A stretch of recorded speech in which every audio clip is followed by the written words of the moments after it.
Here we go. I don't got a lot. Hey, everyone. How's it going? It is I, the real Randy Chavez. I'm coming at you today with a podcast from Sam Thompson from Muhdo. Everyone say hello to Dachi. Hello, Dachi. We're going to be going over today. We went over a lot of stuff last time concerning medicine, concerning health. We'll obviously still be doing that. But we're getting really, really close to the token launch for DNA.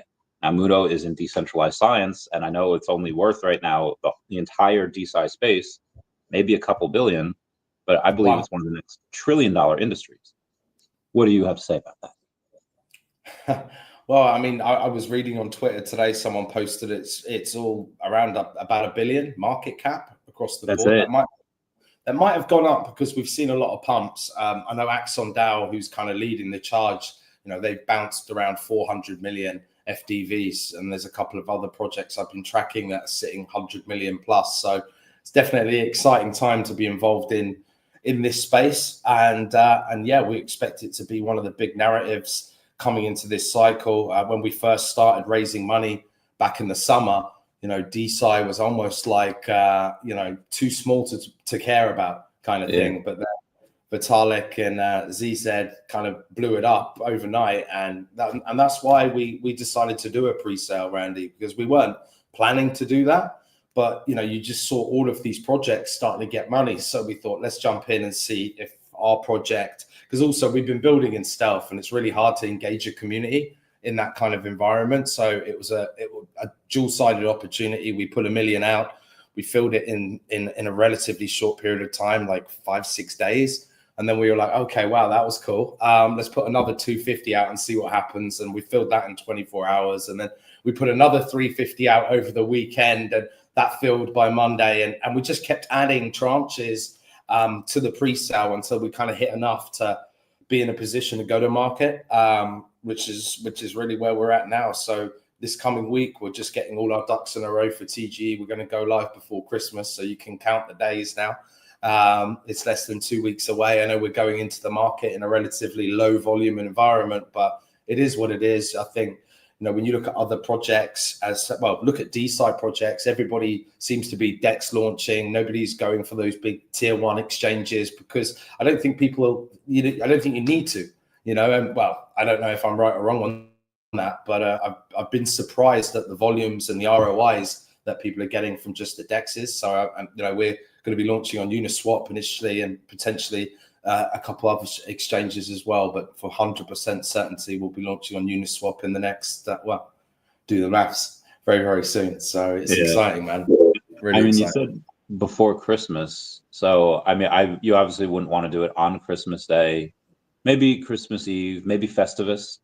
But is it safe to say that it would be not this week or not these next few days? It would be like it's not going to be Monday, Tuesday. We've still got a lot. This coming week, man, we've got so many announcements to put out. We've got a ton of AMAs to do. We've got a ton of exposure. We've got a load of KOLs that have invested in the project and are going to be pushing the news that we've been building up to. So, we look at this coming week as kind of the catalyst week to start driving a much wider audience towards TGE, because I think a lot of people rather wait so that they don't have vesting on their tokens and things like that. So, you can try put me in a box there, but there's only a few days to guess from, right? And I've just narrowed the scope a little bit. But yeah, look, it's super exciting. We're really, really happy with the way things have gone. We're locked and loaded, and yeah, this week there's going to be a ton of good news. So coming back where it all started, you were the first kind of podcast that we did, and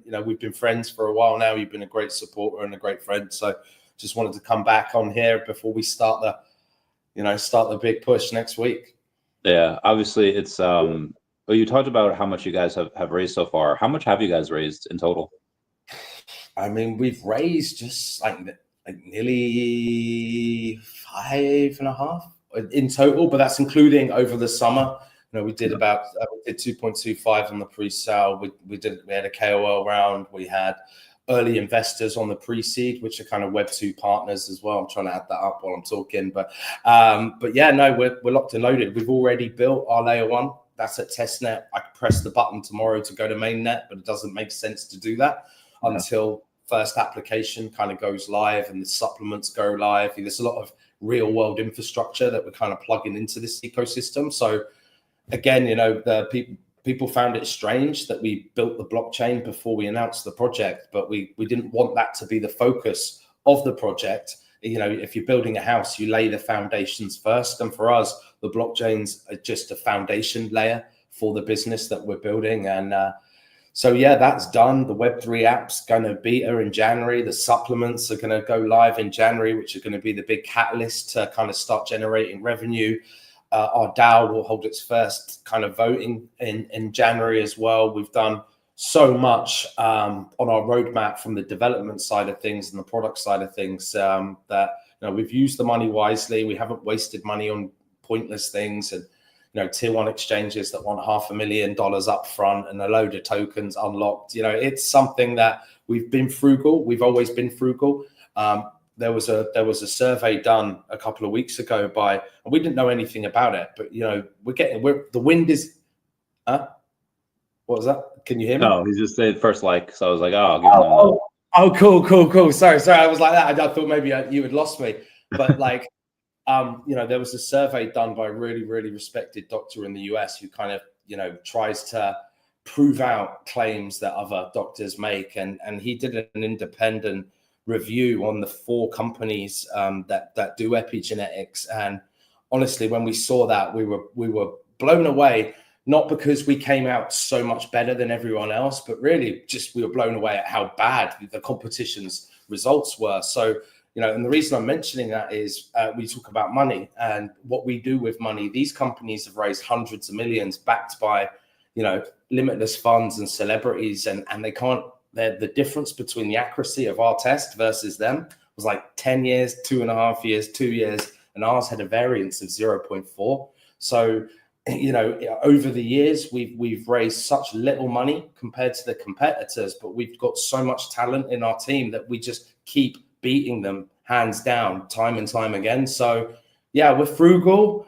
Our CFO could peel an orange in his pocket, but, we keep delivering on quality and avoiding gimmicks. But saying that, going into the market now, we're super liquid at the moment. We've got we haven't really spent much money on marketing at all. So everything's kind of been geared up towards now the launch, and then going into the new year, we've got so many catalysts for that long-term growth. And, people need to understand with this project, it's a long-term project. We've got a pipeline of products for the next three years lined up. I mean, we're probably going to deliver them quicker with the partnerships that we're developing at the moment. So, yeah, we're going to be here. I mean, our vision is we've got a very clear 5-year plan. So we're not worried about what happens in month 1 or month 2, because we know we're going to deliver month 3, 6, 9, 12, 24 going onwards. So, yeah, super excited, man. Super excited.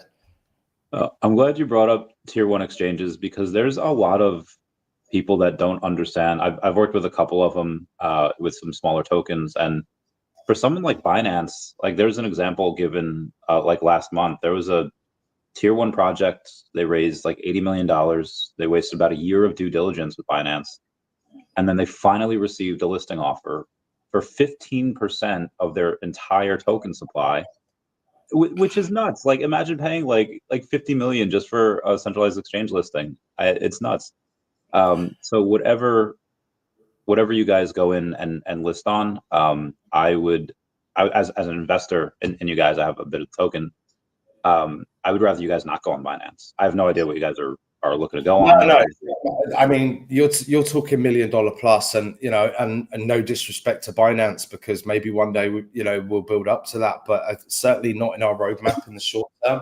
It's taken us 8 years to build these products, and what we are able to do with $1 million, I mean, we could build 3 apps, we could launch a ton of alpha in the real world that's going to bring more value to the token than an exchange listing. And we believe slow and steady wins the race. We've proven that when we started in this industry, and when I say we, the company, I've been with Muhdo for 4 years now, but when they started, there was really only 23andMe, DNA Fit, and Muhdo. Those guys focused on DNA because it was easy, low-hanging fruit. We focused on epigenetics and took the road less traveled, and cuts and bruises, covered in you know, it's like Shawshank Redemption at the moment. You know, the scene at the end where he crawls through 3 miles of shit to get out, and he's standing there. That's kind of how we feel right now, because we're finally getting the rain. And those guys don't exist. 23andMe, we're a $6 billion company. Look at them now, being delisting potentially. They might have already delisted. All their start board quit. You know, they've gone from 6 billion to more or less nothing. DNA Fit's not even here anymore. There are nearly 1,000 DNA tests in the market, and I've told you this last time. Independent study was done. They looked at 754 genetic testing platforms, and we came first, second, fourth, and seventh with pretty much no money. And that's a testament to the team, Randy, because every now and then, you know, look, you just need a genius. Look at Elon Musk. Look what Elon Musk's mind is able to create.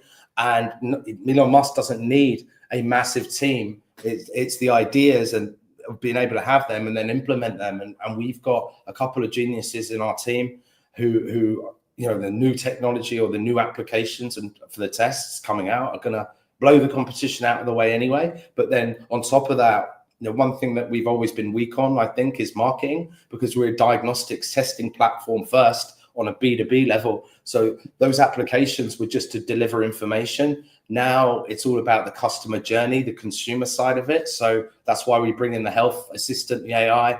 That's why we've brought a new UX UI team in called Be The Leap. They're award-winning app developers. They're really, really amazing. They're redesigning the whole customer journey. There's free tests. There's new games, cognitive games. There's loads of cool features. But also, you know, based on this 8 years of research, we can give you a fairly accurate clock based on just basic lifestyle questions now, because we've got such a big data set to compare that to. And then the journey goes, well, okay, if you'd like a more accurate test or personalized supplements or personalized products, take a DNA test or take an epigenetics test and then go on that journey with us. And being epigenetics, you can always keep retesting and proving out those products. And eventually the aim is to optimize, find that level of optimization and get all your cells and genes functioning the best that they possibly can. And I know that you got your DNA results, and you probably were you shared some of the screenshots with me. I'm not going to, look, man, how many hours a day do you spend inside in front of a computer? Well, I actually don't have a computer, so technically none, but okay. on the in front of, like, I stare at a screen most of the day. And it was, so I had taken your test like as I just like got hurt, or my back is just destroyed now. So, but on the physical side, that was like all positive. I'm gifted in like 90% of those things. So that was really fun to see. Nice. The other stuff that was not so fun to see, which obviously stuff that you need to hear, is just like, hey, you're at risk for like type 2 diabetes, you're at risk for this, you eat a lot of sugar, that's bad. I mean, it's stuff that you generally know anyway. But it's good to have, because I'm adopted, so I have no family history. Like, there's no other way for me to find this out than like this. So before there's so many things I want to go over just based on that last response. One, you talked about 23andMe, and I love talking about this type of stuff with you. Those people stepped down on the day that Diddy was arrested, and everyone was focused on Diddy, and they did like this Irish exit. By the way, we're stepping down, and like nobody cared. Like, okay, right. What does that mean to you? What does that say about them? Were they waiting? Is it something that they knew? Who were they sharing these things with? I know I just asked you a lot of questions. But. I mean, I don't want to kind of link the two together. I think, I think the bait and switch always happens in the world. You know, when something big happens, whether it's, now the bait and switch happens all the time, right? And I don't want to link them together. I mean, 23andMe got hacked, quite a few times. I think 2 or 3 times. I don't want to, again, say that as a definite, because you don't want to go up against the wife of the owner of Google, and her sister runs YouTube, right? So we'll probably get taken down on YouTube if we criticize too much. But I mean, it's pretty shocking. It's pretty shocking that they could get hacked, and not only that, one great thing about what's happened to them is that it's really actually made people realize that they should have control over how their data is used. They have made billions of dollars selling people's data. and I mean, and it's in the public domain, some of the contracts, $300 million contracts to look at that genomics data. And once that data leaves their hands, well, how many more times has it been sold? So, it's one of the reasons why I think blockchain is so important, and why we kind of really wanted to, we knew the industry was going to be changing. We knew people's sentiment was going to be changing. And that's why we brought the blockchain in. But yeah, man, I mean, I could talk about Diddy on another podcast for all day, but I think it's interesting. I pray that, President Trump gets in safely, and again, look at all the stuff that's going on in the world right now. There's so many distractions being lined up, from UFO looking drones to all this crazy stuff going on in Syria, and all this stuff going on in the Ukraine. And, it's a mad world we live on. We're just focused on what we're doing right now, and that's trying to help people improve their health, give transparency to healthcare, and really build a brand that people can relate to or believe in. And I think the fundamentals of how we're building this brand using the blockchain is the way that all healthcare brands should operate.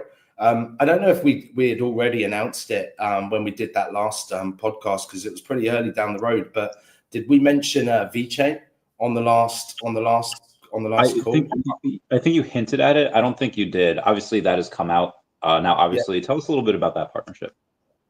So, I mean, why build it if someone's got something better? You're just wasting time. That's what the spirit of partnership is. And certainly in Web3, the interconnectability of these different L1s and platforms and technologies is kind of the beautiful thing, I think, about Web3. But yeah, it's official now. We're a part of the VeChain family, and they have provided us a plug and play solution where all of that information that we already track everything just from an ethical and a compliance point of view, but being able to put that on chain so that everybody can see that, and they can create these really cool QR codes where all of that information is accessible. I think for me, we're trying to build a brand that we would use, products that we would use. Do you know what I mean? So, my beliefs and your beliefs definitely aligned in how the world works. And I want to know what's in it, who made it, how it was made, where it came from. I want to know everything. I want to see the test results. And I won't name names, but there was a big company here in the UK that just got pretty much ruined because they were selling supplements. Massive company, massively funded, a lot of academics supported it, and they've just been pulled from the stores because trace metals have been found in their products. And this is a pretty damn big company. So for us, by having the blockchain in place, if there ever is an issue, it won't make it to the mouth. It won't make it to the mouth because we're doing testing at every single step. When we manufacture the products in the UK, all of those ingredients, whether they're from the UK, whether they're from overseas, eventually land on our doorstep. We then independently test those. We take the test results, but then we double check that, and we independently check it, because who's going to want to buy a brand that's like putting metals in your supplements, man? I mean, you're buying this stuff to improve your health, and they're too lazy to check. And it's not the first time this stuff, and contamination can happen, but just test it at the final point of sale. But the reason people don't do that is because it puts cost on the process, and big business is all about slicing margins. And I think that's why another reason why we love blockchain, this project, and having a token is actually, as founders, we're incentivized in many different ways now, because building a business in Web 2, you're driven to make revenue, profit, get that dividend, and that's how you buy your house and your car and whatever it is that you do. But with this, it's like, actually, this is really cool, because now we've got dual-sided opportunities. And if you actually look at our business model through the DAO, 30% of revenue goes back into the DAO, right? So what makes more sense? Spending as much as possible to create as good a product as possible, so that we can, and sell it at a price everyone can afford, so that generates more revenue to come in. Forget about the profits over here, because, no offense to, the crypto world, but I mean, you look at these valuations, you've got multi-billion-dollar market caps for companies that have never sold a product, So, Agreed. But we can then use that value at a much higher valuation than we're ever going to get in Web 2. And in Web 2, when you want to raise money, you know, you got to go to BlackRock, and then they're going to tell you what pronouns to use in your bios, what toilet paper you can use because the world's going to heat up and global warming, and tell me about Plymouth Rock. You know what I mean? It's like, I don't believe, you know, I don't want to get involved in politics. I don't want to get involved with people telling us how to do it, because we're trying to build a brand that we believe in, which means we need to build that brand, not investors. And this is this beautiful harmony in Web3, because you're community funded. If the community believe in you, we have a DAO. Like I said, it's launching in January. Everybody's going to be able to vote. And, you know, I think that's cool. Like, we're going to do this together. We're going to build a brand together. Of course, we're going to execute that if we get voted in. God, hopefully we don't get voted out on before we start. But you know what I mean? Like, it's a different way of doing business. It's a different set of economic incentives. And I think it's a better way to do it. And everything's transparent. So let's go. You know, I'm super excited about it, man. I can't tell you how excited I haven't slept in weeks. I mean, even now it's like 40 minutes to 12. I was out. It was my birthday yesterday. I know it's your birthday tomorrow, so we're kind of having a mid-birthday. You know, we're having a little party here. But no, I did actually go out and blow off some steam last night and have a break, because I've literally been working till 3-4 in the morning every night for the last God knows how long. And yeah, I'm hanging now. I'm tired. But when I talk about this project, all of a sudden I get this wave of energy, because like, not only do I believe in it, but this is the passion, helping people, you know, nothing makes you feel better. And we're doing a lot of good. And we're so close now. So it's like, you know, like I say, it's Shawshank crawling through the 3 miles of shit and piss to get to the rain. And I feel like the rain's pouring on our faces. And in days, you know, we should be on the bus to Mexico, leaving Red his little package under the tree so he can come meet us later, you know. Great movie. That and Interstellar are my 2 favorite movies. Yeah, those are fantastic movies. So you mentioned valuation. A few years ago in like 2020, there was this supposed electric car or electric truck company called Nikola. And I remember my friend Dan telling me, he's like, hey, bro, it could be the next Tesla. I was like, wait a minute. Like, no. So I go and take a look at it. And they were using like hydrogen-based like vehicles, you know, for their trucks. And they claim they're like, okay, we have pre-orders for like 1 million of these trucks. And like the stock just goes crazy. And I was like, well, at least with Tesla, you have to put down like $100 or $1,000 or something like that. For these, like you could make reservations and you don't have to put any money down, and there's no penalty for canceling. So they're saying that they sold these trucks, and they haven't sold these trucks. The valuation was insane. So it happens in stocks, it happens in crypto, and that's another thing I want to talk to you about, is that a lot of times crypto is this inaccurate weighing machine where for the last, you know, like several months, things were weighted like super undervalued because just the bear market just punished them. And when they go in that pendulum swings, it's not going to go just to where they should go. A lot of things are going to be overvalued. Now, you guys have 8 billion tokens in your supply that you guys will launch. I don't think they're all going to be launched at the same time. They'll come on tiers. But when you guys start off, do you guys have a price in mind? Like, all right, we're going to start off at this many dollars or this many cents or this many fractions of a cent? Yeah, I mean, the last round that we sold at was like a 43 million FDV. When we go live, I mean, it's obviously going to be higher than that, but it's a low float, high FDV model. It's a real world business. The vesting's conservative. There's not a huge amount of supply that's going to be going out on day one. And most of the whole pre-seed round is solid, like really solid Web2 partners, inner circle people that are actually committed to the longevity of the business that we'll be building in the ecosystem. So, you know, we've got, you know, we've done it differently. I mean, we did speak to a lot of VCs back in the summer when, you know, back in the summer it was pretty rough. And, you know, we got a lot of negativity being a Web2 company coming into Web3. I think the Web3 purists really took offense to that for some reason. And for me, being new to Web3, you know, and just for anyone listening, we've got probably one of the most experienced dev teams in Web3. Like, they've built so much stuff that everybody's heard of. But for me, myself personally, coming from a traditional finance, private equity background, you know, it's all about risk and logic. So, you know, I don't see this kind of, it's almost like when people say in the real world, when they refer to Web2, when like, and I find that so bizarre, because for us, it's just this business with better technology. You could send a letter with a pen and paper, or you could write an email. And that's kind of how I see the difference, but you're still delivering the same message.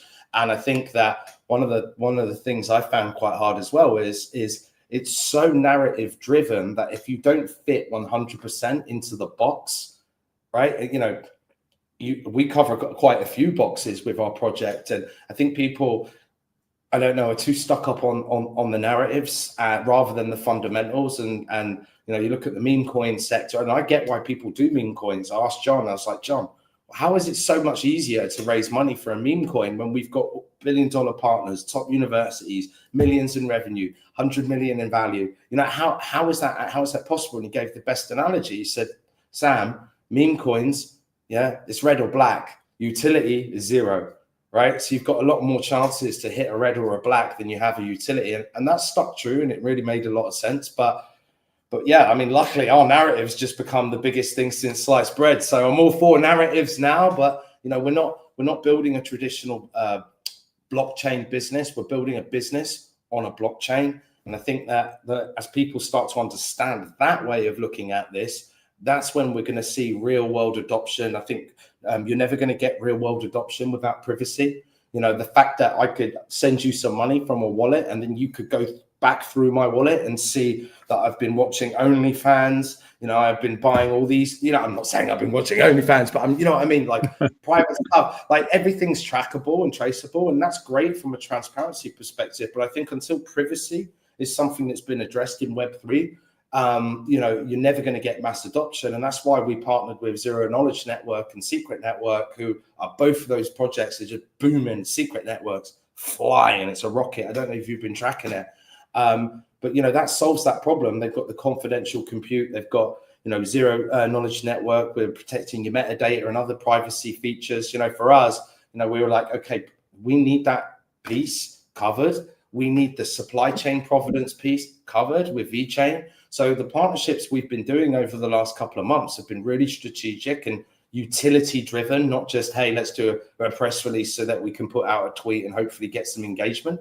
You know, like that's kind of what a lot of this stuff that you see in Web3 is. So yeah, man, but like everything's going really, really well. We've just signed some really cool technology partners as well, which we'll be announcing next week on the TGE run. I mean, I can tell you about a couple of them, but you know, we've got time to talk, Randy, so we can bring that up later. I want to keep you in your flow. I know I'm talking at you, man. I don't want to take over the flow.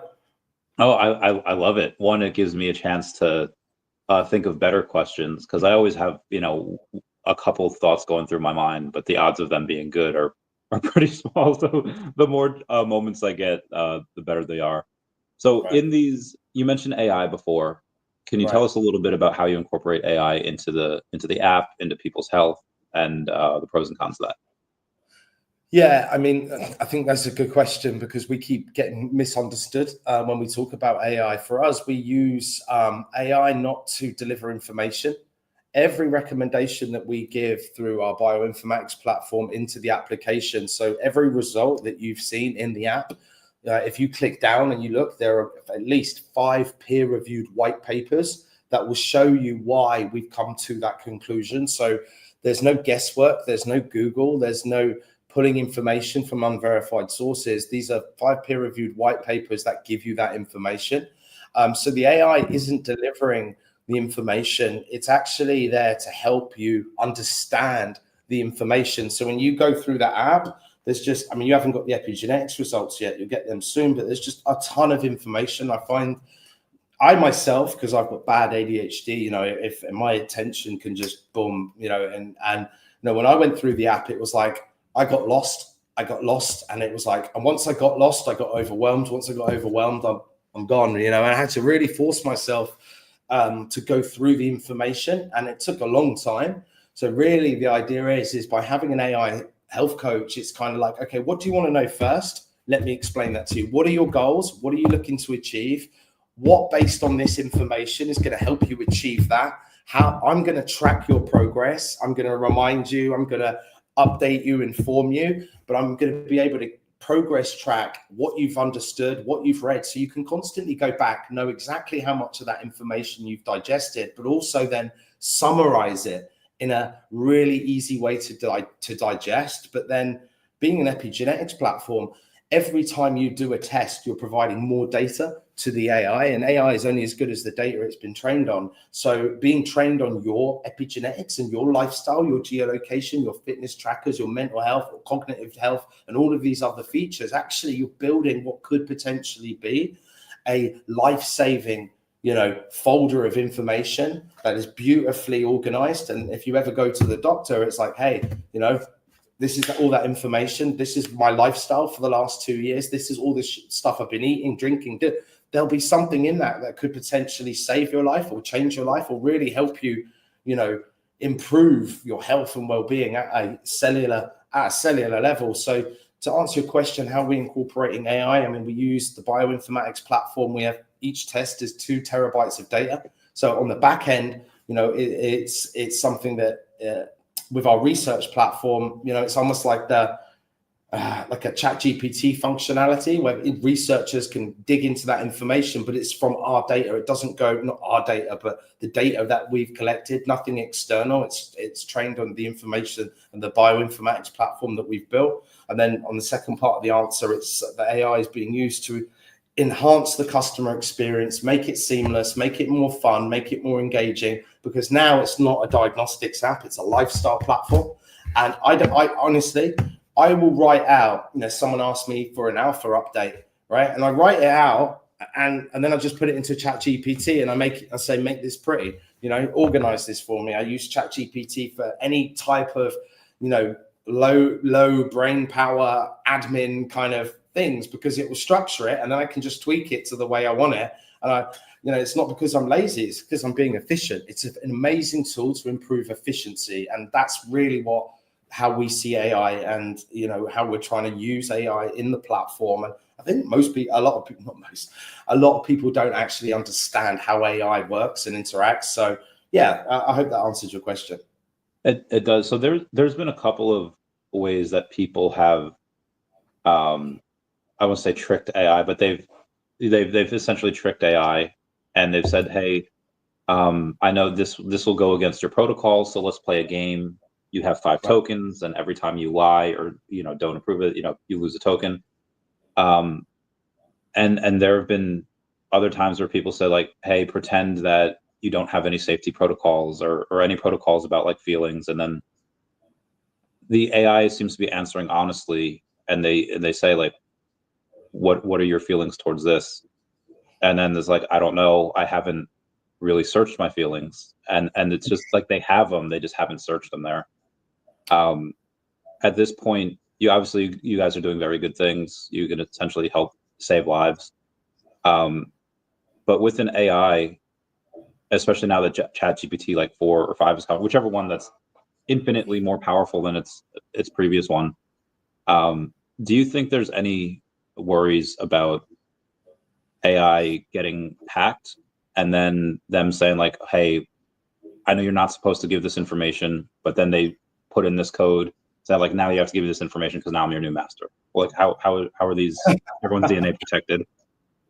Yeah, I mean, look, the AI pulls the information from the data, right? So, the way that we've got our current app set up, and, again, the Web3 purists hate this. I saw some comments on Twitter about one of the presentations I did, and, about it not being decentralized because we use AWS servers. And I laugh because if you took NVIDIA and AWS off the board for all of these blockchains, you'd realize none of it's decentralized. So, whatever, right?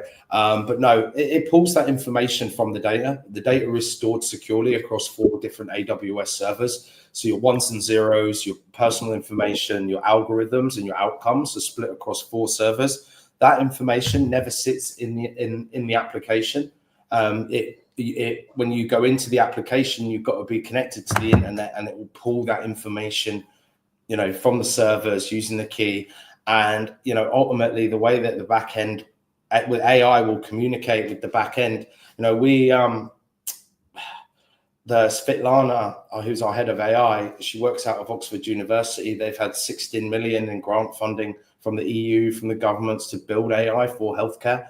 she's one of the top people in ethical AI. And there's so many, what people don't realize is there's so much new legislation coming out to regulate AI, especially in healthcare. Like if you have AI in your app and you want to get it on the App Store and the Google Store, the new rules coming out, you've got to be able to show the white papers where the AI's got that information. So we're already kind of been building towards the worst case scenario from a regulatory and ethical point of view. So whilst I'm not the AI guy, so I'm probably giving you a little bit of a loose answer. From my understanding of it, we're building this to withstand, those types of risks. And ultimately, the only way they would be able to get into the data is by hacking 4 different AWS servers at the same time with the key. And at that point, I think that the whole industry, not just in healthcare, but look, everybody uses AWS and NVIDIA and all these the kind of the big two, right? So, at that point, I think there would be a shakeup across all industries. But I also believe that these guys aren't stupid and they've got more than enough money to be able to protect themselves. But again, someone smart, there's always going to be someone smarter than you, and you just haven't met them yet. So who knows? But that's one of the reasons why we haven't kind of moved that data onto the blockchain. I mean, it's 2 terabytes of data per person. So, Jesus is a lot of data, but we are tracking protocols like Midnight, who've got that HIPAA compliant, GDPR compliant, even the guys that are building the biobank that were funded by A16Z. I can't remember their name. There's a lot of projects going out there to do that. But again, we're not building a traditional blockchain business. We're building a business on the blockchain. So we don't really, we're not going to take risks until those risks are manageable, especially as a healthcare brand. People have to be able to trust us, and they have to be able to trust the decisions we make. And for us, the money that's going to come into the ecosystems coming from, I do it myself, real world. I find myself talking that Web 2, Web 3 narrative, but it's coming from the consumers, like whether they're into Web 3 or Web 2, whatever you want to call it, it doesn't matter. All they care about is, can I trust you as a platform? So I'm not going to gamble just because the Web 3 natives say, hey, you're not decentralized enough, when everything that they're talking about is running off the same server network anyway. So it's kind of like, we're just sticking to our guns. We're doing it our way. We're doing it in a way that we feel manages risk. And, the AI side of it is there to enhance the experience. It's not delivering. If you ask ChatGPT, hey, make me a fitness workout every single day of the week, it's going to give you a different workout. So, you get what I'm saying. Yeah. I mean, it would be personalized to you because it knows what workouts will work. It knows if you're best doing anaerobic or doing whatever. So yeah. You guys had mentioned honestly, that should be an article, like just write that article down and be like, hey, are you worried about, what AI could do? Here's the steps that we're taking. And I don't know if any of these other companies, I don't know if any of these companies are really going to have AI helping them with certain things. And then for you to say, like, here's the steps we're taking to mitigate a lot of these risks. That would be a really big concern for a lot of people. And you could alleviate those concerns. I'm sure Svetlana and everyone has thought about that already, but that's just for me. Anyway, you guys had posted earlier today, so like, would you trade your DNA for rewards? And at Muhdo, you can decide to stay anonymous or contribute to science. Now that you guys have my DNA, how do I start reaping these rewards? How do we start going off and making money together? Well, it's 2 ways, really. I mean, one, that data now sits in a database, and we use that information to prove out the products that we're developing, right? So to give you an example, these supplements that we're launching have been proven out over 8 years of research, and the fundamental basis, that's come from the data that we've collected. So anyone that's contributed to that, they have the option to be a part of the ecosystem and receive rewards through the staking pool and through royalties and things like that will go through the DAO. Ultimately, let's just say for argument's sake that there was a research study and you mentioned that you are at high risk of type 2 diabetes, right? So I'll use that example. We always use that example because it's such a big problem globally, but out in Asia, it's massive. And we know through our commercial research officer that there's 16, too late to remember the exact number, but there's billions available in grant funding right now already there for type 2 diabetes research. And our platform that we've got essentially aggregates all of the funding grants, all of the data requests, and all of the kind of information that's out there that we have access to through academia, through CROs, through public information. We pull all of that data into a centralized database, and we will match that up. And that's something that we're really excited about. So let's just say they wanted to look at people whose genomics data indicated that we're at high risk of type 2 diabetes. You just get a pop-up and say, hey, Randy, you're at high risk of type 2 diabetes. Do you want to participate in this research program? And if you do, you'll receive $500 worth of DNA tokens, for example, right? But I think the cool thing about this platform is because we're a DAO, everyone benefits. There's benefits to everyone, and you can choose whether to just hold the tokens and unlock access and benefits through personalized products, discounts, and be a participant in the ecosystem, voting, governance, and all of these different types of things. But then there's also, if you actually really want to take a longer term view on this, there's staking pools, reward pools, where 10% of all revenues that are generated from the products and services that your data has helped to create drops back into that. Another 10% goes to buyback and burn, so that we're supporting the price long term and creating a more valuable asset for you as a token holder as well. And then the other flywheel is the investment fund. I got ripped badly on a AMA the other day on Spaces, and I won't name the guy because we kind of kissed and made up in the DMs. And he basically focused on the fact that I did like a 6-7 minute intro into like the project, and all the feedback and all the other questions was super positive. And then he's just come in and basically said that you're a supplement company pretending to be DeSci. Nothing you're doing is ever going to bring value to the token holders. Basically called me a scam. I mean, he then went on a Twitter around calling me a scammer and calling our business a scammer, but he didn't allow me to explain the DAO constitution. He didn't allow me to explain the fact that we have our own layer one. We have a research platform that other DeSci projects can plug into and leverage off the years of research that we've done, leverage off our technology, and leverage off all the amazing benefits that we could share with them. He just focused on that and really started attacking me for even daring to attach myself to the DeSci narrative, and called us nothing more than a cereal box coupon reward program. And I was amazed by it, because there's different ways to do business. And for us, we've already developed these products with or without the crypto funding. So what we decided to do was to build an ecosystem that put that revenue back in, so that we could then go back in on that journey and start investing into more products and more services, which are obviously going to be of benefit and value to the DAO holders. So you've got this kind of, trifecta where you've got potential income, you've got growth, and you've got the buyback and burn to kind of support both sides of it. Because if we can keep creating value for the DAO, then we have even bigger money to go and create more products and more services. And ultimately, over time, it's a compounding effect. And what we're trying to build is a self-sustaining ecosystem, and a self-financing ecosystem where we don't care if it's a bull or a bear. That once the dual-sided flywheel from Web 3 to Web 2 to Web 3 to Web 2 kicks in, and we get to that critical mass, we're never going to have to raise money again. We're never going to have to issue more tokens. It's like the fun starts. And I think that, so many projects, and they sell you an idea, they get the money, but like, especially in DeSci, which it takes 5 to 10 years to prove out products, some of these products are great and potential. I mean, there's about 4 or 5 projects in DeSci that I really like and I think have got huge potential.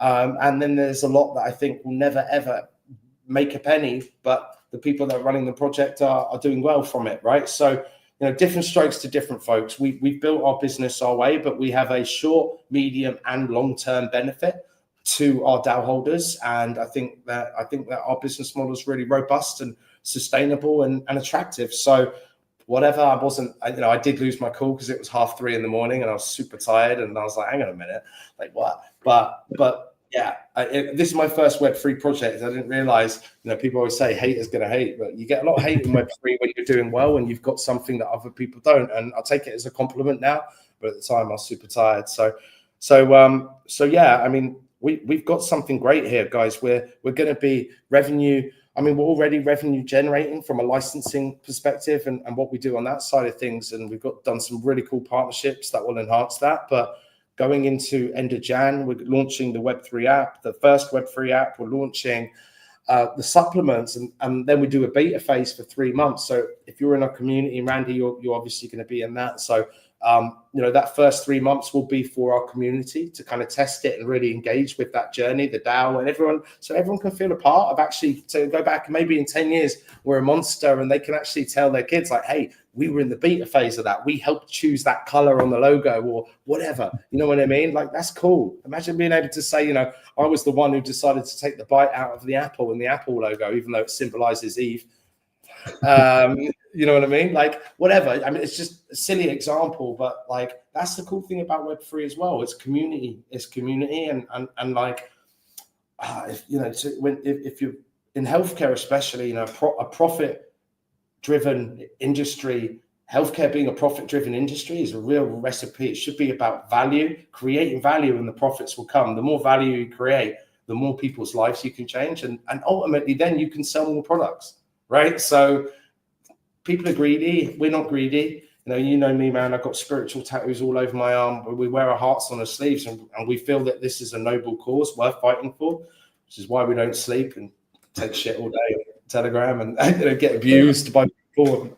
But we're happy to do it, man. We're really proud of it. I like how you have both reasons up there. Be like, hey, let's say you are this person that wants to advance science. Okay, yeah, let us not sell your DNA, but use your DNA to help advance science in these tests. And it's like, well, I don't want to advance science, but I like money. And then you have that option there as well. So like Hannah Montana in 2009, you get the best of both worlds there. And you go on and you can just open up that pool and then grow the people that do it. At some point, you're going to have an insane... So this is part of the reason why I invested in Illumina back in the day, was because CRISPR was the one that changed the DNA, but Illumina was one that ran those tests, and they had that genetic data, like Facebook and everything. Like they're essentially data companies. Like they take that data and they were worth, I think, once like almost like $1 trillion. They're pretty close. I mean, Elon Musk with Tesla, a lot of the data, like from full self-driving, that could also be another $1 trillion industry. So because you guys have all this data, I feel like, again, eventually, especially because it's blockchain, this could be one of those things that's $1 trillion industry, and you guys could be at a really big part of that. So speaking of which, the buybacks and burns, is there out of the 10% that has that, is it 10% goes to buybacks, but is 10% of that 10% burns? Is 1% of that 10% burns? What out of that 10%? How much of those are 10%? All of it. Oh, they're all okay. So you don't put any back into like the war chest? No, it's buyback and burns. I mean, think about it like this. I mean, we could put cash back. It's dual-sided, right? You could put cash back into the war chest, or just burn it, and the war chest is worth more, right? So, we wanted it to be, attractive. At the end of the day, the more revenue we do, the more valuable the treasury is, and we've got a real world business that's also going to generate revenue and profits. And this is where this hybrid model kicks in, because we're not going to be under pressure to use that treasury on a daily basis to kind of fund, $500K a month on marketing to pump a chart. If your business is a chart, you haven't got a business. We have a business. So really, we want to use that treasury for catalysts, for reasons, for projects, for products, for partnerships, for things that are going to create alpha. So, 10% into buyback and burn is a beautiful amount. It's really attractive, I think, like certainly as the revenues start to generate. So, and it's an immediate win-win for everybody in the DAO and everybody in the ecosystem, because ultimately the more revenue we generate and do that, the more valuable the tokens that everybody else is holding.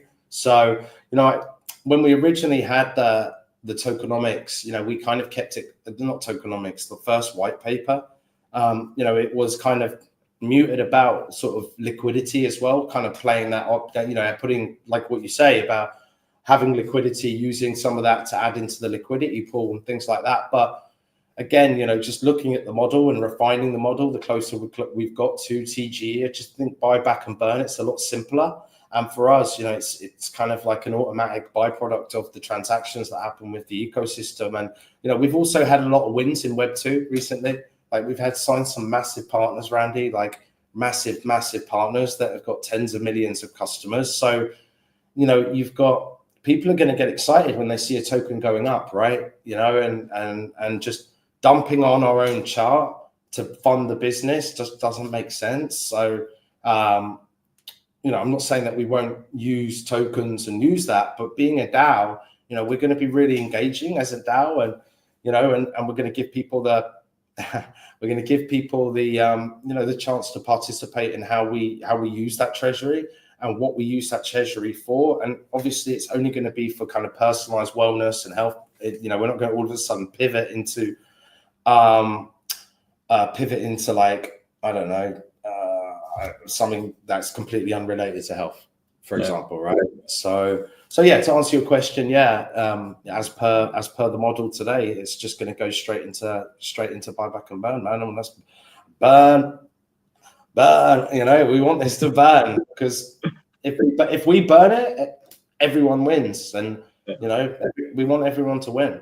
Well, I love that. So on that note, obviously you guys hold DNA on your balance sheet because of your guys' relationship with VeChain. Oh God, we're out of stop soon. My voice is done. Because of your relationship with VeChain, do you have any vet on your balance sheet as well? Like, yeah, we'll take some of this because you know where they're going, you know what they're doing, or is it specifically just DNA? Yeah, just DNA. I mean, it'll be paired with ETH initially, and then we'll bring it over to the mainnet because we want the fees. Again, why did we build our own blockchain? Because we want eventually a huge marketplace with hundreds of products that we want the gas fees to be a fraction of a penny, not like you're doing a $20 or a $5 transaction on a $12 product. Nobody's going to buy that. It doesn't make sense. So no, we haven't done that. At the moment, the partnership is purely a technology partnership in terms of they are giving us the infrastructure that we need to be able to give that transparency and quality assurance in the products that we're making. However, actually, we've got a call next week, and we are talking to them. If you've seen, they've launched the Better DAO, which I think is a really cool thing, where they've created like a library of dApps that all contribute to positive actions. So there's one of the dApps that rewards you in Better DAO tokens for cleaning up rubbish or drinking coffee from a recyclable cup, and just different positive habits that make the world a better place. And we're talking to them at the moment. I love VeChain. I actually like the people there. We deal with Tom and Jerome over there, and they're really just good people, like really, really, really good people. And that was another thing. It's the same with the Secret Network. Like when we joined the Builders Program, I'm a bit cocky. I'm not cocky, but I always think I can solve every problem because I'm a confident person. And when we started with them, they were like, "Yeah, listen, this is da, da, da, da, da, da, da." And I'm like, "Yeah, that doesn't make sense to me. I'm just going to go da, da, da, da, da, da." And we kind of basically did the opposite of everything everyone told us, and we've ended up really kind of stumbling through the ball and ending up looking pretty good anyway. But they gave us a lot of advice, which I wish I listened to, and but now in hindsight, we're in a really good place, and Secret have been a real big part of that with the Builders Program. They've introduced us to a lot of partners, and I feel the same love from VeChain. The founder of VeChain retweeted us, "Welcome to the family." And that's cool. That's nice. What I mean? It's a big company getting love for small customers, and I think that's important. But yeah, we have actually a lot more planned with VeChain, actually, which I can't really go into because if they see this and it's not signed, I might get in trouble. But I did actually get in trouble. I remember now. I did mention VeChain on the first one with you because I got in trouble for it because they hadn't officially announced it either, but. It is what it is. I was honest about it. I said, "Hey, listen, I got so excited, it just slipped out of my mouth, and I've got to stop doing that." But yeah, like we love them, and they're one of the best, I think, real world blockchains out there in terms of like what real world applications can blockchain bring. And I think that they've got a beautiful platform, and yeah, we've got a lot more stuff that we're talking to them about. Same with Secret Network. We've got a lot more stuff. Remember, we're building 6 applications, real world applications with different use cases and different features and technology. So what we're talking about today is just the beginning of Muhdo Hub's journey with the wellness app and with the AI health coach and with the supplements, just one product. So watch this space. There's definitely going to be more developments to those partnerships as we go further down the line. So can I get some water, by the way, Randy? I'll be 30. I'll be less than 2 seconds. Sorry, man. Hey everyone, how's it going? For those of you that don't know, Mr. MC1's probably in a pretty good mood because we have Thundercats. We have just announced Dynamite Comics and on VV, and they have gone on and shown, hey, we have different things from Powerpuff Girls to Vampirella, and then obviously that has Thundercats. I'm sure he knows a little bit about Omi. I'll bring it up when he gets back. But yeah, the Dynamite Comics was really cool. That was a cool announcement. I don't know if that's the reason we kind of pumped this morning. I wouldn't say so. A lot of these pumps have not necessarily come from any particular data point. There's no big news. I mean, this was big news, but several pumps has happened before this. So I don't think there's any real reason why it had pumped. Now, because this announcement has come, and again, it is in the form of comic books, I don't see any reason for that pump. My friends want me to show you Omi. Obviously, we're about the DNA here, but maybe we could get go for it, Randy. I always enjoy our conversations. They go off script all the time, so let's they do, and I want to get into the fun stuff. So, but all right, so we'll do some rapid fire here. When you guys launch, what are the parent trading pairs going to be? Is it with ETH? Is it USDT? ETH. Okay, ETH. All right, and you mentioned that you have a DEX. You'll just be on Uniswap, obviously. I know you can't say which one or ones. Is there going to be in the net by the end of Q1? Is there going to be you're going to have that one? You have that liquidity pool, or is there going to be more than one? Is there going to be more than two? And those are the only. Yeah, I mean, we want to bridge into other ecosystems as well. We want this to be a really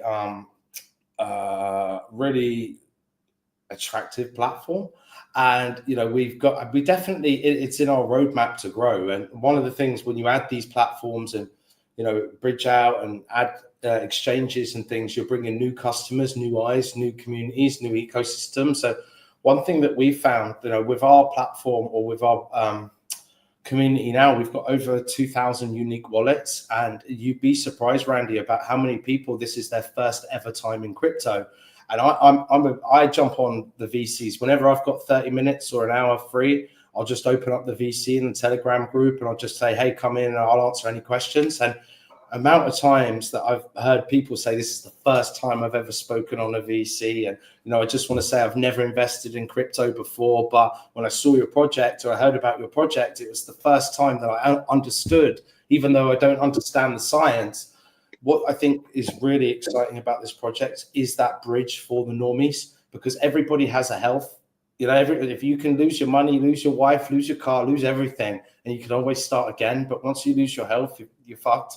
Pardon my French. You're never going to get that back. And that is really what connects us all. It's borderless. It's colorless. We all have a heartbeat and breathe oxygen. So yeah, we've been able to I think I would say probably hundreds of these participants in the DAO are first timers, and that's really cool as well. And that's why with the applications, you don't even know that it's blockchain. There's no complicated sides to it, and sending I've done it so many times now, but still, whenever I send anything on a wallet, I have that moment before I do it, because if I mess it up, it's gone. Actually, that gives me a great opportunity to share a partnership that we've just done with Flues. So Flues, they build these really cool Telegram dApps, right? And actually, so if you want to buy our token, you could, but for normies, they can have the app, right, which not only allows us to push out rewards, quests, community engagement incentives and things like that, but they can just click a button in Telegram and buy the token.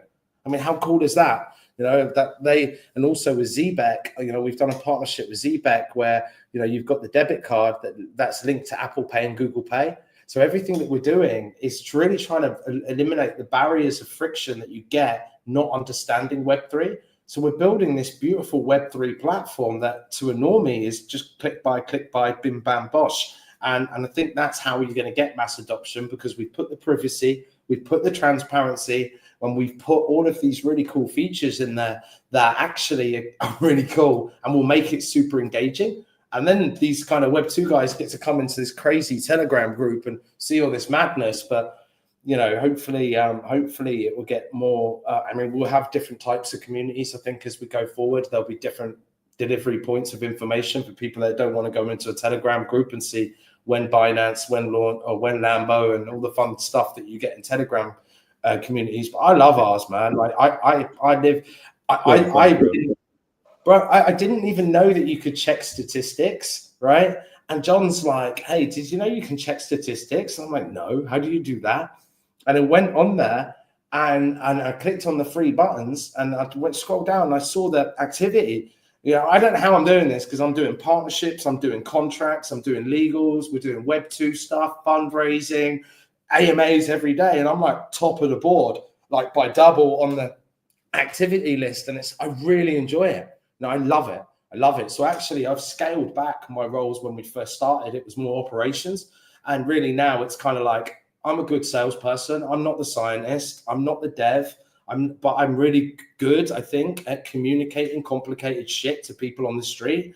And I think when you listen to some of this stuff, and not just DeSci, but really complicated stuff, if you can't break that down to a single mum at the mall or at the till in Tesco's, and make that make sense, you're never going to get the mass market customers. And we're not here for the niches. Well, we are here for the niches in the sense that the products we're creating for niches, but we're really, we're building a platform for the mass market. And I've totally forgotten what your question was, and I probably sort of pivoted off into a waffle. So apologies. Forget it. Sorry, dude. That's awesome, man. I forget what it was. So I got two more things before, as I know we want to get you out of here. We're both very tired. I'm sick. I get. One is that there was a referral code for me for the pre-sales, and then there is a. Is that the same as a promotional code? Because I tried it with Chavez, because a buddy of mine wants to get this, and it said that that's different.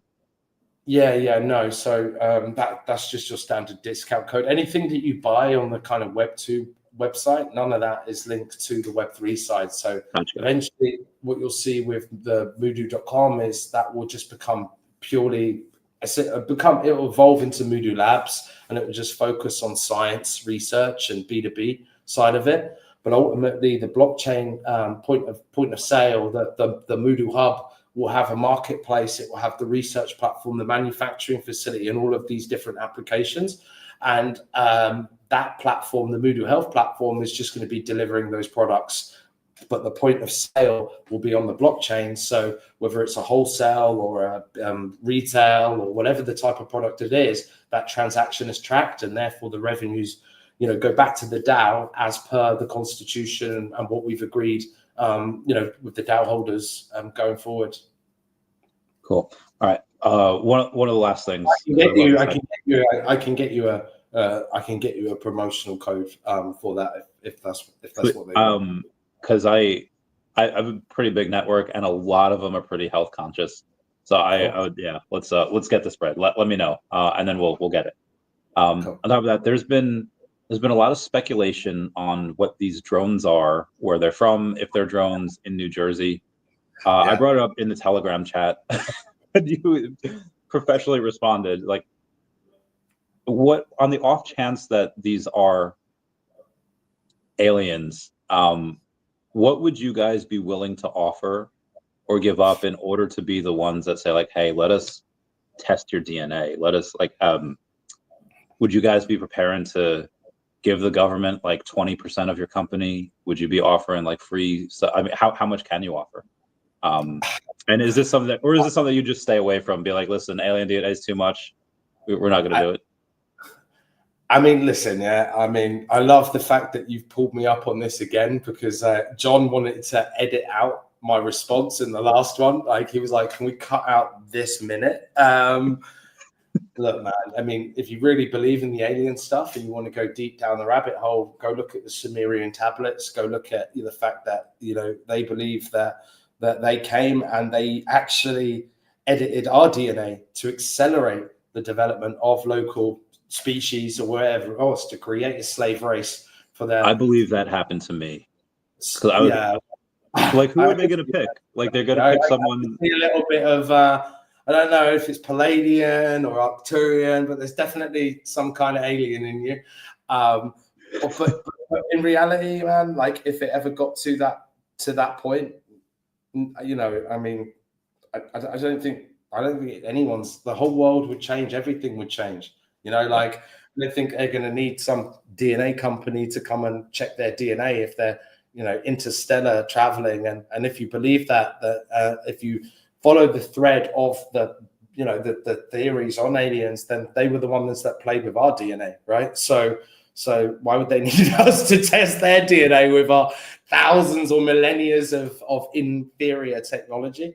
But I love the fact that you pulled me up on that, because I may not be a PhD in genomics, I may not be a level 20 dev, but I'm a PhD, triple masters, black belt in conspiracy truths. And I love what Elon posted the other day. Like, what's the difference between like a conspiracy theory and like truth or something? And it was like 6 months, you know. And Elon. Yeah, I can't remember exactly what it was, but it's true. Like, I mean, everyone.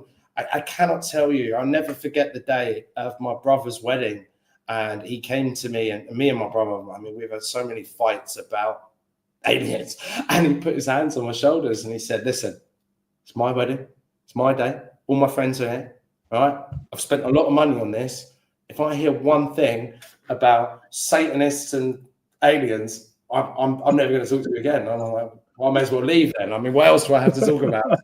I love the fact that you brought that up, you know, and yeah, I mean, so you know. Part of the reason is because somebody shared a video and I requoted it, and I had said, "This is in New Jersey." We're talking aliens. I can vape because we're no longer in professional mode, right? We're past that now. Muhdo's finished. This is a personal conversation now, so I can vape because you're putting me on the. So if I wasn't sick, I'd be drinking right now. I'd be all about it. But there was these. It looked like they were like shooting at something, firing lasers at something. I was like, guys, what's going on here? I tagged some people out in New Jersey, and I got community noted. Terrible shot, whoever was shooting it. Like a terrible shot. I mean, they're shooting behind it. Oh, that was a different video where somebody was trying to shoot it. They were like in front of power lines, right? Yeah. So this one, it looked like the ships or the drones were shooting at something, and I got community noted saying like, well, this is actually, you know, near McGuire Air Force Base, and this is just tests from McGuire Air Force Base. And I was like, I was stationed at McGuire Air Force Base. I know for a fact that those are not, like, they don't house the drones there. The drones that are used, they're out of another state completely. I won't exactly say where. But that was not them. Like, there's cargo planes there. There's KC-10s, there's C-5s, there's C-130s, C-17s, and every now and then, like a Cessna. There's no drones there. And then I woke up the next morning, the community notes was gone, and there was a letter from like Biden, like not on my status at all, but just a letter that he had written or somebody had written for him, saying that there's we believe these are from Iran. And I was like, oh, how quickly things have changed. Yeah. I mean, jet fuel melts steel these days, and passports fall from the sky when buildings are blowing up and collapsing, right? I mean, it's just I mean, I find that hilarious that's the latest narrative, but you know, I mean, there are a lot of my friends sent me videos.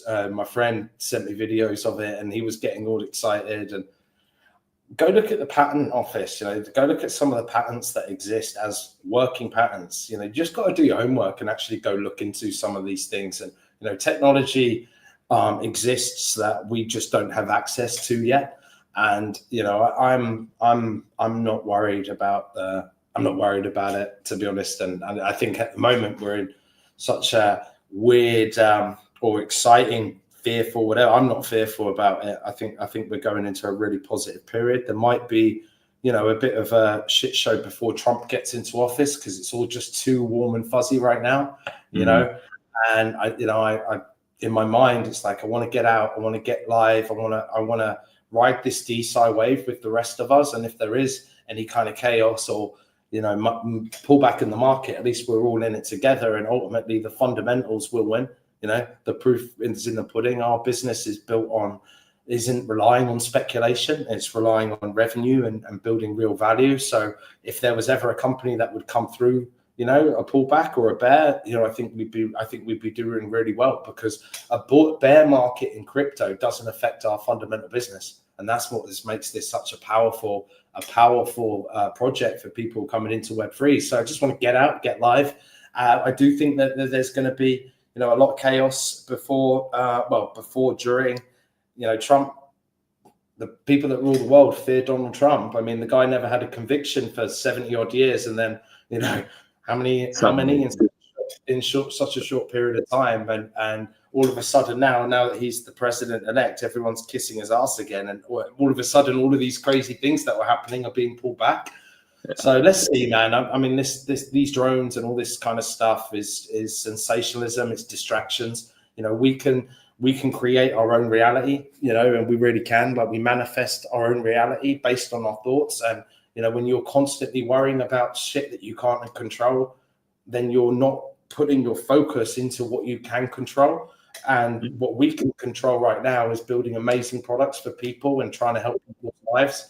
And really, that's what my focus is right now, is to just keep doing that, not worry too much what other people are saying. And, it doesn't really affect us. We've got everything we need to be successful now, with the money in the bank and with the products in the air, and the app's nearly finished. So yeah, if it's aliens, take me to your leader. I'm down. I want it to be aliens, because I got a lot of people that I got a lot of I told you so's to serve up dinner, but whatever, man.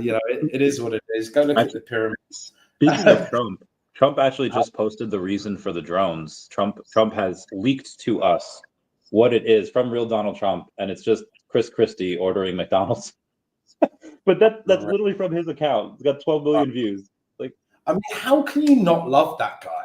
No, seriously, how can you not love that guy? I mean, he is so funny. He's such a great leader. Someone posted comedian the meme in the group earlier, because everyone loves Trump in crypto, right? So I can talk about Trump with love, and it's not like offending liberals, or I don't really care if I do offend liberals, but do you know what I mean? Like, it's funny. And they posted that scene where he pushes through everyone at the EU summit, and he pushes himself to the front and NATO, straight. And guys, and everyone slags him off. But I mean, for me, he's the only president that didn't start a war. Look what he did with the Abraham Accords, going to North Korea, resetting that. They were firing rockets over Japan, and then Donald Trump flew there and got shit done. China, look at how we managed with China. The only president since Putin's been in power that Putin didn't invade another country, because, he isn't one of them. And what I love about him, and why I'm not afraid to give him so much praise, and I've had Twitter accounts and LinkedIn accounts. I've been banned from all the platforms because of how vocal I've been about them. But the big thing for me and Trump is two things, really. Is one, crypto, game changer. Never before in human history, in crypto history, has there been an opportunity like now to get involved into crypto. It is the future. Blockchain is the future. And the Trump administration, you can see it from the SEC roles and the crypto SARS and all. Eric Trump's been in Abu Dhabi this week. I wish I could have gone. I'm in Dubai at the moment, but I was too busy. Crypto is the future. Trump, I love Bitcoin, right? So, ultimately for people in the Web3 business, if you don't love Trump, you don't love Web3 almost. It's like, this is the guy that's going to take this to the stratosphere. But then the second thing is Big Bobby Kennedy. I mean, first thing he says is, I'm going to ban fluoride in the water. I'm going to ban pesticides, and I'm going to get America healthy again. And we're going to focus on prevention over cure. Our platform, we've been doing this for 8 years. People talk about, all the problems in the UK with the NHS. We could solve the problem with the NHS. Give people epigenetic tests, let them see where they are, give them the nutrition that they need and the lifestyle interventions that they need, which will remove the burden on the NHS, because you're going to reduce the amount of people that need those curative treatments substantially, because over 60-70% of medical interventions could be avoided with early detection and lifestyle changes. So now we have a platform that can give you that early detection and the ability to educate you on how to make those lifestyle changes, track it, monitor and measure it. Well, that's going to reduce a huge burden on the National Health Service here in the UK. But unfortunately, we still live in a world where, a patient cured is a customer lost. And that to me is really wrong. And when you go look at pictures of the people on the beaches in the 50s, 40s and the 50s, you don't see any man boobs anywhere. You don't see any love handles. You don't see anyone that's overweight. I watched a time-lapse video of Times Square where they had done it in like 1930 or something, and they had filmed, just put a camera or whatever it was, it was like black and white, and you just see people, and everyone was trim, slim, right? And now they did the same thing in Times Square now, and it was like, I didn't even know if some of these people were human. It was crazy, and I think that what's changed, and it's the food. It's what we put in our bodies that determines how our operating system operates. And when you're putting, processed foods, when you're putting chemicals into your body, and when you're drinking chemical, all these things have inflammatory effects, anti-immune responses, and ultimately this is what's making people sick. And it's something that we have a platform that can at least help you see what the problem is. I'm not saying that, just by taking a test, you're going to cure yourself, but at least like yourself now, and I'm going to get you a private session with our kind of tier 1 guy, our genius, and he can talk you through it, but we'll wait till you get your epigenetics, because there's no point just doing it on your DNA. And we'll be able to tell you exactly what you need to do. And I promise you this, in 6 months, you're going to see a huge turnaround, and you'll start to feel it. Now, I got to the point with my testosterone levels where, I just turned 39, and I just constantly have to force myself. When I put all this energy on, I'm tired on the inside. I'm working, but definitely felt the effects of low testosterone. I used to wake up like a tent pole in the morning every day, and all of a sudden I had this phase in my life where I just did not feel like a man. I was just, it was clearly low testosterone, and just supplements, man. It just boom, it didn't take long, and I didn't have to go and do HRT, which I'm not saying is a bad thing, because some people just have to do that, but the ones you hear about, try some ashwagandha, try some supplements, nutrients. There's 4 or 5 things I've got there. What is that? The magnesium, these are I don't go anywhere without them, kind of. There's a couple of magnesiums. There's nitrate, there's sultrate, magnesium, citrate. There's, I think I got zinc, magnesium, aspartate. I got some D3K2 and ashwagandha. These were just the ones that I could find in the pharmacy when I moved here to Dubai. I moved to Dubai on Friday, last Friday, so I've been here a week. I've just needed to get those are the ones I don't go anywhere without. And since taking those supplements, and just everything reversed for me, and it's just amazing to see it. And it's okay, cool. But the thing is we look at your cellular absorption rate. We tell you, just because you take a supplement, if your genetics don't allow you to convert those supplements, right, then sometimes they can even have a negative effect on you. So we look at everything, your cellular absorption rate. We can really go deep down the rabbit hole and teach you how to kind of change the way that and activate genes through natural ways. And I think that I would love to extend that to you when you get your epigenetics results, because you're at a point now, Randy, where, okay, you've got a lot of things that you had were in the red, right? And it's because of your lifestyle, right? And I'm not saying that, but this is why we're building a platform, a healthcare platform for gamers, specifically for gamers, because there's so many people that spend 12, 15, 16, 17, and not just gamers, degens, traders, office workers that sit there and under these artificial lights, bad posture, bad diet, no vitamin D. You need vitamin D. It's the spark for life, man. It's the spark. If you're not taking vitamin D, you should be taking vitamin D. But then which vitamin D? Like you just said then, there's all these different magnesiums. There's different ways that your body processes things. And the platform that we have will allow just at least educate you so that you can make educated purchases, and you're not buying, multivitamins. And this is funny because I've got a multivitamin here, which is like, hang on, I can't even read it because the light's reflecting on it. But I try to avoid a lot of multivitamins because this is herbs and probiotics. There's a lot of stuff that I want. But I already take a good amount of vitamin D, and it says I was just kind of like normal with it. But I'm glad you mentioned vitamin K, because like humans are like not very good at converting K1 to K2. So even if you take vitamin K, it doesn't really get to K2, but cows are like excellent at it. So cows just go in and they eat those plants and they convert to K2. So, but to take that K2 it's super important, because your brain takes up most of it, and the secondary thing is for your arteries, for them from hardening, and doesn't get that. Anyway, well, I do want to talk off camera for like 5 minutes, so let's end it here. Any last quick messages for everyone? Listen, if you want to get involved in a project that's going to be around for the next 5 years, improve people's lives, and work with a team that will work like dogs to deliver on our promises. We're going live in, it's just turned Sunday here in Dubai, so less than 10 days.